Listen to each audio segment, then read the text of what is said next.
আল্লাহ আমার রব, এই রবি আমার সব। দামে দামে তুন মনে তারি অনুভব। তোমার দুনিয়াতে আমি যেদিকে তাকাই, অথই নিয়ামতে ডুবে আছি সবাই। পাক পাখালির গানে শুনি তসবিহ কালো রব, তসবিহ কালো রব। আল্লাহ আমার রব, এই রবি আমার সব। আসসালামু আলাইকুম, আলহামদুলিল্লাহ, আসসালাতু ওয়াসসালামু আলা রাসূলিল্লাহ। প্রিয় দর্শক, আপনারা যারা দেশে আছেন প্রবাসে, সবাইকে জানাই অনেক অনেক প্রীতি ও শুভেচ্ছা। শুরু হলো এনটিভি আয়োজিত এবং লাভ হলো নিবেদিত অনুষ্ঠান আপনার জিজ্ঞাসা। আপনাদের সাথে আছি আমি জয়নুল আবেদিন আজাদ, আর আপনাদের মনোজাগা প্রশ্নের জিজ্ঞাসার জবাব দিচ্ছেন বিশিষ্ট আলেম ডক্টর মোহাম্মদ সাইফুল্লাহ। আসসালামু আলাইকুম ওয়া রাহমাতুল্লাহি ওয়া বারাকাতুহু। প্রিয় দর্শক, চলুন তাহলে জিজ্ঞাসার জগতে। শুরুতে একটি ইমেল পাঠিয়েছেন এরশাদুল মুক্তার, রংপুর থেকে। লিখেছেন, আমার প্রশ্ন, আমি রোড অ্যাক্সিডেন্ট করি এবং একটি পা হারাই। এখন আমি নামাজ পড়ি বিছানায় বা চেয়ারে। মসজিদে গিয়ে নামাজ পড়া আমার সমস্যা হয়। আমার কি নামাজ হবে? আমার কোনো গুনাহ হচ্ছে না তো? ধন্যবাদ এই ভাইকে, খুবই গুরুত্বপূর্ণ প্রশ্ন করেছেন। আপনি রোড অ্যাক্সিডেন্ট করেছেন, একটি পা হারিয়ে ফেলেছেন, এটা মহা বিপদ। আল্লাহ তাআলার কাছে ইহতিসাব করুন, সওয়াবের আশা করুন। অবশ্যই আল্লাহ সুবহানাহু ওয়া তাআলা এর মাধ্যমে আপনাকে সওয়াব দিবেন। আল ফিতনা ওয়াল বালায়া কাফারাতুল যুনুব। রাসূলুল্লাহ সাল্লাল্লাহু আলাইহি ওয়াসাল্লাম একটি হাদিসের মধ্যে এভাবে এসেছে যে বালা মুসিবত, বিপদ আপদ, পরীক্ষা, এগুলো সব কাফারাতুল যুনুব, যুনুব গুনাহের কাফারা হয়ে যায়। যদি আল্লাহ সুবহানাহু ওয়া তাআলা মেহেরবানি করে কাফারা করেন, এই জন্য বেশি বেশি করে আল্লাহ তার কাছে সেটা চাইবেন। আর আপনি সালাত আদায় করতেছেন, আপনি যদি মসজিদে কোনো সমস্যা হয় সালাত আদায় করতে যেতে, তাহলে আপনার জন্য ওজর আছে। যেহেতু আপনি ওজরের আপনার রয়েছে, পা না থাকাটা একটা ওজর, কোনো সন্দেহ নেই। এক পায়ে চলা তো সহজ ব্যাপার নয়, সেটা যদি মসজিদ দূরে হয় তাহলে তো আরও কঠিন বিষয়।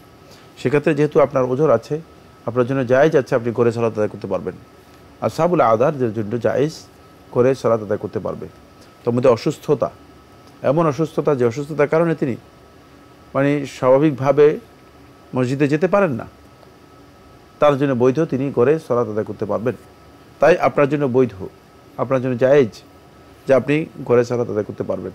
কিন্তু যদি সম্ভব হয়, কেউ যদি সহযোগিতা করে, আপনি মসজিদে যাওয়ার জন্য চেষ্টা করুন। কারণ ছোট্ট একটি জীবন তো, অল্প কিছুদিন কষ্ট করতেই হবে।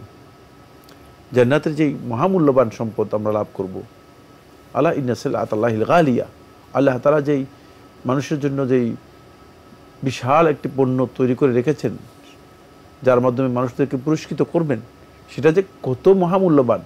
এই মহামূল্যবান জিনিস পেতে হলে কিছু কষ্ট অবশ্যই করতে হবে।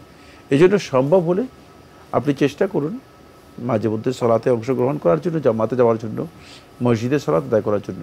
কিন্তু যদি সেটা সম্ভব না হয়, তাহলে আপনি করে আদায় করতে পারবেন, এটা আপনার জন্য বৈধ।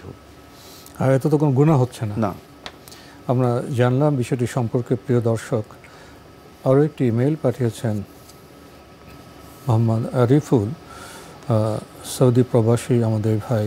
লিখেছেন, আমরা সৌদি আরবে ব্যাংক কার্ড দিয়ে পণ্য খরিদ করলে অ্যাকাউন্টে মুনাফা নামক কয়েন জমা হতে থাকে। এই কয়েনগুলো রিয়ালে পরিবর্তন করা যায়। উদাহরণ, 300 কয়েন সমান 1 রিয়াল। এভাবে পরিবর্তন করে কয়েন গ্রহণ করা জায়েজ হবে কি? জায়েজ, জি। মোকাফা, যেহেতু ওই মোকাফা নেওয়া জায়েজ, এটা ছাড় দেওয়ার মতো। এটা হচ্ছে আপনার, যেহেতু আপনি পণ্য খরিদ করেছেন, পণ্য খরিদের এগেনিস্টে আপনাকে পণ্যের হয়তো শপিং মল অথবা কোম্পানি আপনাকে ছাড় দিয়েছে, আপনাকে পয়েন্ট দেওয়া হয়, কয়েন নয় শব্দটা, পয়েন্ট হবে। সেখানে অনেক পয়েন্ট আছে। যেমন আপনি একটা পণ্য আপনি যদি 1000 রিয়ালের খরচ করেন, তাহলে আপনার সেখানে আপনি কয়টা পয়েন্ট পাবেন? মনে করেন 2000 বা 2500 পয়েন্ট আপনার যুক্ত হবে। তো এই যে পয়েন্টটা যুক্ত হলো, এই পয়েন্টটাকে আপনি পরবর্তীতে পয়েন্টটা আপনি সেখানে বাজারও করে নিতে পারেন, বা রিয়ালে পরিবর্তন করতে পারেন। আবার পয়েন্টটা ওই টাকার, ওর এগেনিস্টে টাকাও আপনি কী করতে পারেন, নিতে পারেন। এটা অনেকটা ছাড় ছাড়া আর কিছুই না।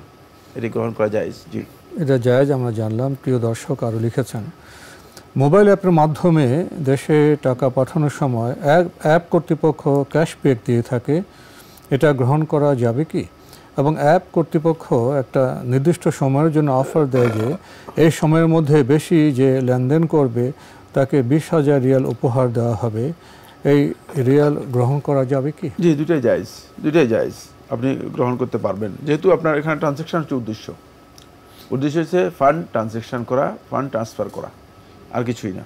সেক্ষেত্রে মানে আপনাকে অতিরিক্ত তারা মানে তাদের কোম্পানির সুবিধার জন্য, তাদের তো লাভ হচ্ছে, তাদের লাভ হচ্ছে, কোম্পানির সুবিধার জন্য আপনাকে তারা কি করতেছে, কিছু ক্যাশব্যাক দিচ্ছে, লাভের কিছু অংশ দিয়ে দিচ্ছে, লাভের একটা অংশ ছাড় দিতেই পারে। সুতরাং লাভের একটা অংশ ছাড় দেওয়ার অর্থ হচ্ছে আপনাকে রিবেট দেওয়া হলো, তারা তো খুশি হয়ে দিচ্ছে, তারা খুশি হয়ে রিবেট দিচ্ছে। সেই রিবেটটা আপনি গ্রহণ করতে কোনো ধরনের বাধা ইসলামী শরীয়তের মধ্যে নেই। জি, আমরা জানলাম বিষয়টি সম্পর্কে। প্রিয় দর্শক আরও একটি ইমেইল পাঠিয়েছেন রিদওয়ান হাকিম, লিখেছেন, আমি একটা প্রতিষ্ঠানে চাকুরি করি, এখানে অধিকাংশ কর্মচারী কিছু টাকা জমা করে বেতনের সময় অফিস কেটে রাখে। বছর শেষে লটারির মাধ্যমে 3 জনকে নির্বাচিত করে জমাকৃত টাকা খরচ করে হজে পাঠায়। ইসলামের আলোকে বিষয়টি সম্পর্কে জানাবেন? না, এটি জায়েজ নেই, এটি জায়েজ নেই। তার কারণ হচ্ছে এখানে গরর রয়েছে। না, রাসূলুল্লাহ সাল্লাল্লাহু আলাইহি ওয়াসাল্লাম গরর, রাসূলুল্লাহ সাল্লাল্লাহু আলাইহি ওয়াসাল্লাম গররকে নিষেধ করে দিয়েছেন। সহিহ মুসলিমের রাওয়ায়াতে এসেছে গরর হচ্ছে মানে এখানে মানে অস্পষ্টতা আছে, অনিশ্চয়তা রয়েছে, কে পাবে কে পাবে না, সে বিষয়ে অনিশ্চয়তা রয়ে গেছে। সুতরাং এই ধরনের কোনো লেনদেন করা জায়েজ নেই।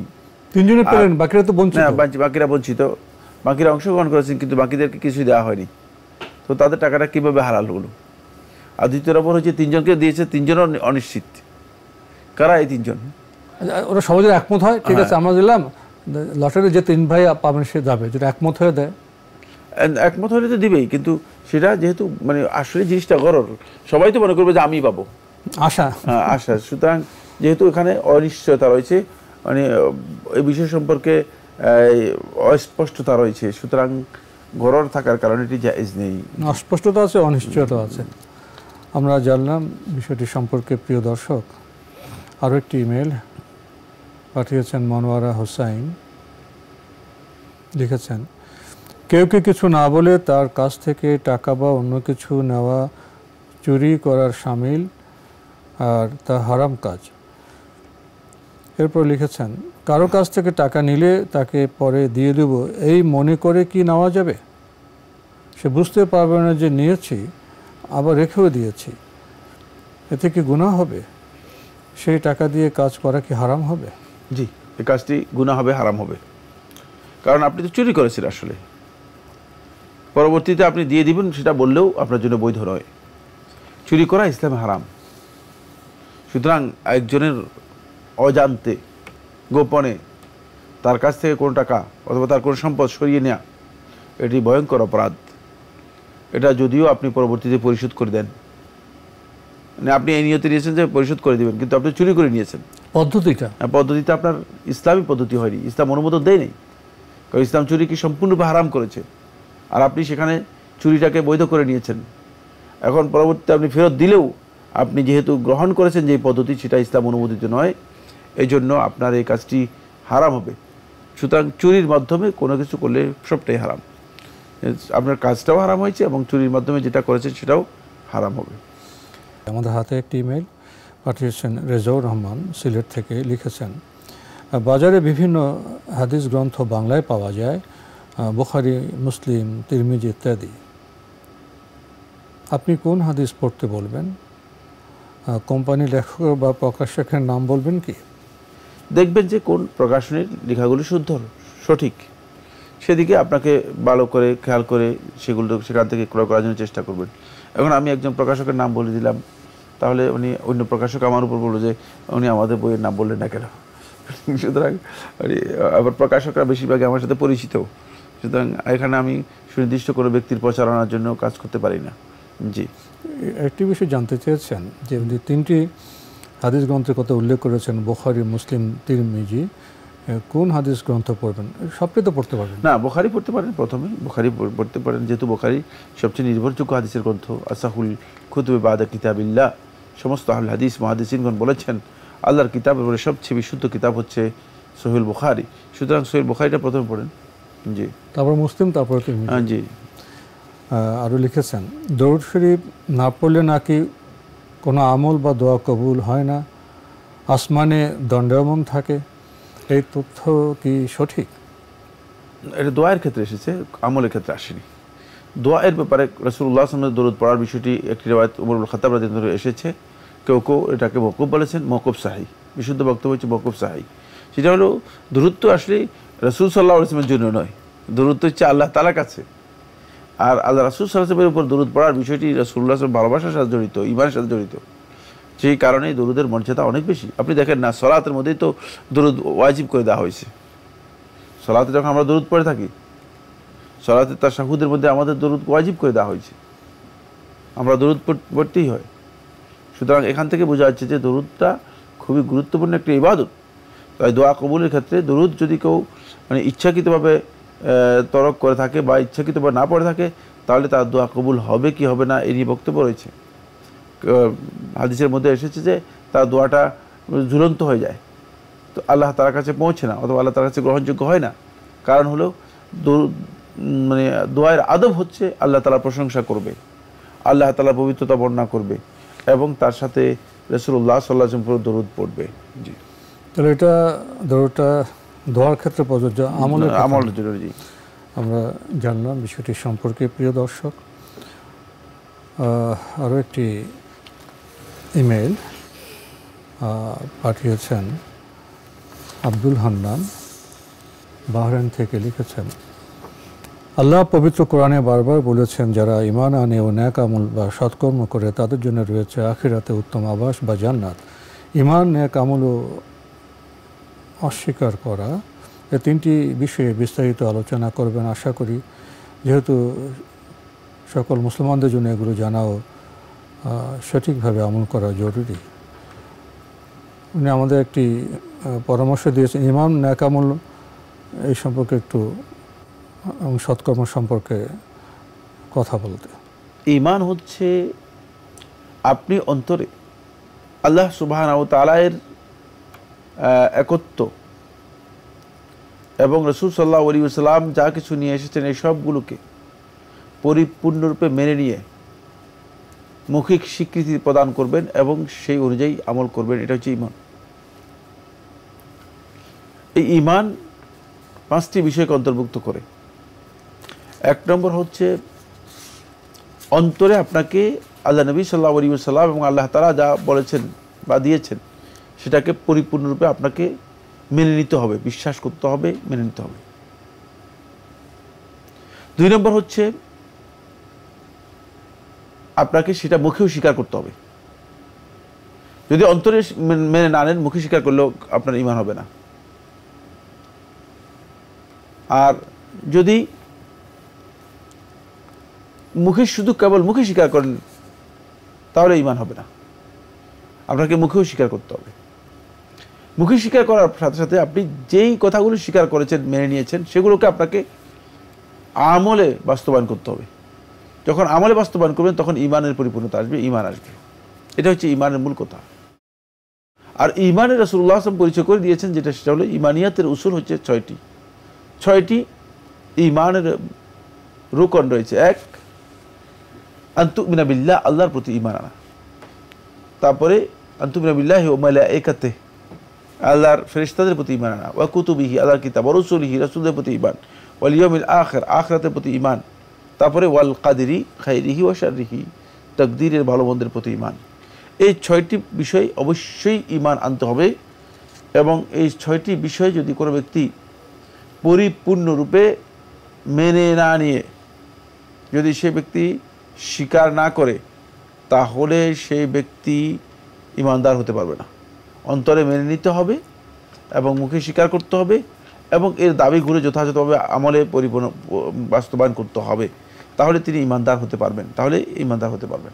এই ঈমানের ব্যাপারে রাসূলুল্লাহ সাল্লাল্লাহু আলাইহি ওয়াসাল্লাম যখন পরিচয় করে দিয়েছেন তখন রাসূলুল্লাহ সাল্লাল্লাহু আলাইহি ওয়াসাল্লাম ঈমানটাকে খুব ক্লিয়ার করেছেন। সেটা হচ্ছে যে আল ঈমানু বিদ'উ ওয়া সাব'উনা শু'বা, ঈমান শুধুমাত্র অন্তরের বিশ্বাস নয়, শুধুমাত্র মুখের স্বীকৃতি নয়, বরং ঈমানটা হচ্ছে মূলত অন্তরের বিশ্বাস যুক্ত হবে মুখের স্বীকৃতির সাথে। আর মুখের স্বীকৃতির মাধ্যমে কিছু সুনির্দিষ্ট বিষয় আল্লাহ নবী সাল্লাল্লাহু আলাইহি ওয়াসাল্লাম বলেছেন, সেগুলো পরিপূর্ণরূপে মেনে নিয়ে আমল করার নাম হচ্ছে ঈমান। সেটাকে রাসূলুল্লাহ সাল্লাল্লাহু আলাইহি ওয়াসাল্লাম সহিহ বুখারী এবং মুসলিম হাদিসের মধ্যে বলেছেন, আল ঈমানু বিদ'উ ওয়া সাব'উনা শু'বা, ঈমানের 70-এর অধিক শাখা প্রশাখা রয়েছে। আফদালুহা কাউলু লা ইলাহা ইল্লাল্লাহ, এর সর্বশ্রেষ্ঠ শাখা হচ্ছে কাউলু লা ইলাহা ইল্লাল্লাহ, লা ইলাহা ইল্লাল্লাহ এর কথা ঘোষণা দেয়া। ওয়া আদনাহা, আর এর সর্বনিচের পোস্ট অর্থাৎ সর্বনিচের যে কাজ হচ্ছে সেটা হলো শাখা হচ্ছে ইমাতাতুল আযা আনিত তারিক, রাস্তা থেকে কষ্টদায়ক জিনিস দূর করা। এরপরে বলেছেন ওয়াল হায়া ও শু'বাতু মিনাল ঈমান, আর এই শোভা যেগুলো মানে ঈমানের যেই শাখা প্রশাখাগুলো উল্লেখ করা হয়েছে তার মধ্যে হায়া, লজ্জা অথবা লজ্জাবোধ, এটি গুরুত্বপূর্ণ একটি শাখা, যেটি মানুষের মধ্যে না থাকলে তার ঈমান ক্ষতিগ্রস্ত হয়ে যাবে। এরপরে বলেছেন কি নেক আমল। নেক আমল, নেক আমল এটি উর্দু শব্দ, এর আরবি যেই প্রয়োগ অথবা ইস্তেলাহ সেটা হচ্ছে আল আমালুস সালেহ। আল আমালুস সালেহ হচ্ছে এমন কাজ যে কাজের মধ্যে মৌলিকভাবে 3টি বৈশিষ্ট্য থাকে, যে কাজের মধ্যে মৌলিকভাবে 3টি বৈশিষ্ট্য থাকে। 1 নম্বর হচ্ছে ঈমান প্রথমে থাকতে হবে, 2 নম্বর হচ্ছে একমাত্র আল্লাহর সন্তুষ্টির জন্য যে কাজটি হয়, 3 নম্বর হচ্ছে যে কাজটা নবী সাল্লাল্লাহু আলাইহি ওয়াসাল্লামের তরিকা অনুযায়ী করা হয়ে থাকে। এই 3টি বৈশিষ্ট্য যে কাজের মধ্যে থাকবে সেই কাজটাকে বলা হয় নেক আমল। সুতরাং নেক আমল যেই কাজই হোক না কেন, এই 3টি বৈশিষ্ট্য যদি তার মধ্যে থাকে তাহলে এটাকে নেক আমল বলবে। এই নেক আমলটা মূলত ঈমানেরই একটি অংশ, ঈমানের বাইরে নয়। কিন্তু নেক আমলটাকে ঈমান থেকে আলাদা করা হয়েছে এই জন্য, এর বিশেষত্ব বোঝানোর জন্য। কারণ ঈমানকে টিকাতে হলে নেক আমল অবশ্যই থাকতে হবে। আমাদের হাতে একটি চিঠি, চিঠিটি পাঠিয়েছেন আনোয়ার হোসেন, লাকসাম, কুমিল্লা। আগের চিঠি আপনার আরও কিছু প্রশ্ন রয়ে গেছে। লিখেছেন, পিতামাতার সম্পদ বিক্রি করে কি পবিত্র হজ পালন করা বৈধ হবে?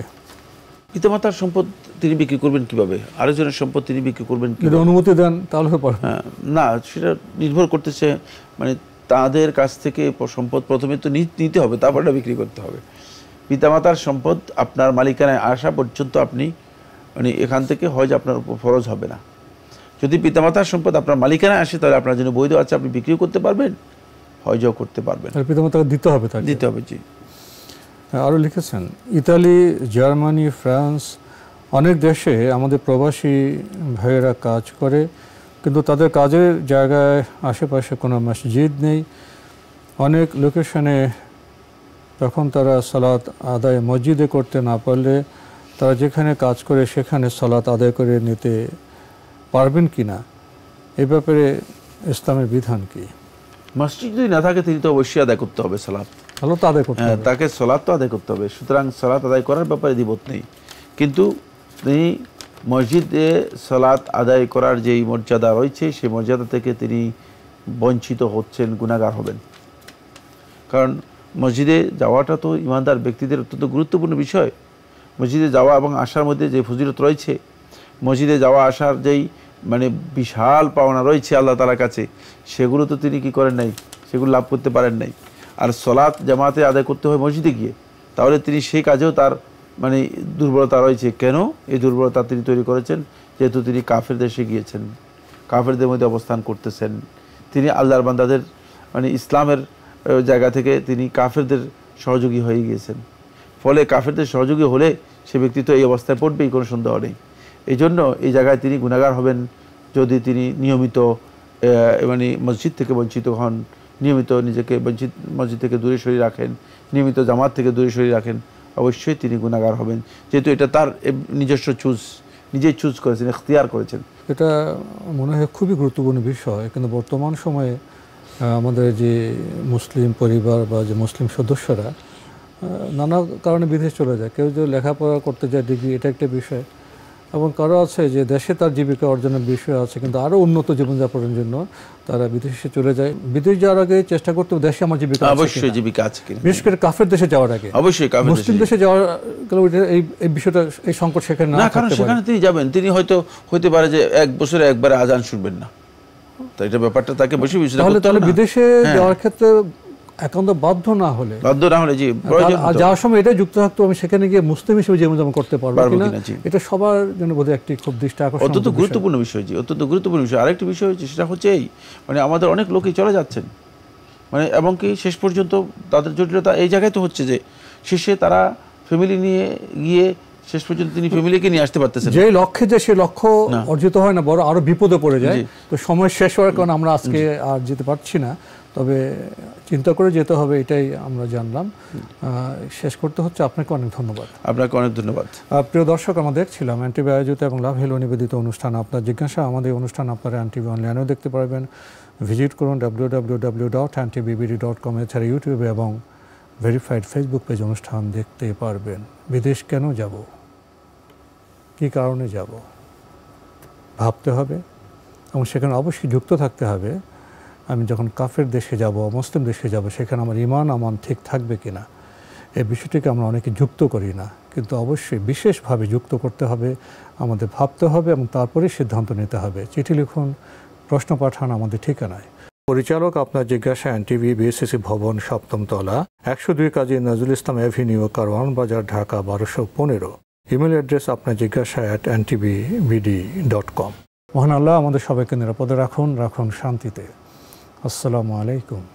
আল্লাহ আমার রব, এই রবি আমার সব, দামে দামে তন মনে তারি অনুভব।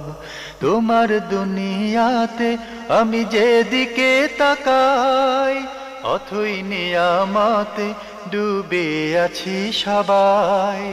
পাক পাখালির গানে শুনি তসবিহ কলরব, তসবিহ কলরব। আল্লাহ আমার রব, এই রবি আমার সব।